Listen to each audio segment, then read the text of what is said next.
এই নাও, এখানে কিছু খাবার আছে, খেয়ে নিও। ঠিক আছে স্যার।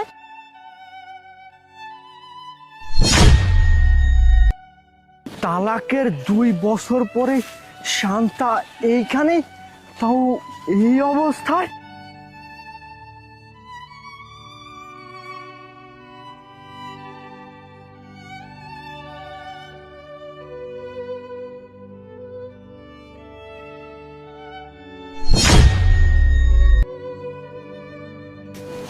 কি হলো স্যার, আপনি এখনো এখানে দাঁড়িয়ে আছেন, জাননি?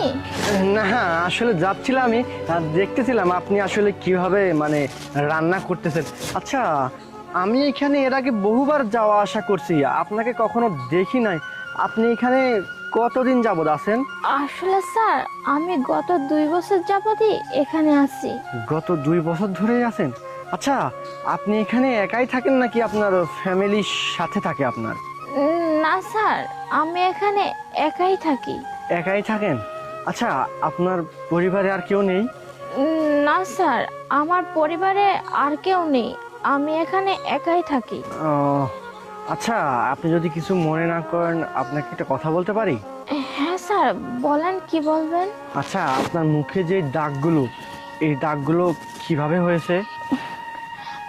আসলে হয়েছে কি স্যার, আমি তো এখানে একা থাকি, আর রান্না করতে গিয়ে যে মানে খড়ি আনতে হয়, তো খড়ি আনার সময় খোঁচা লেগেছিল, তাই মনে হয় কেটে গেছে।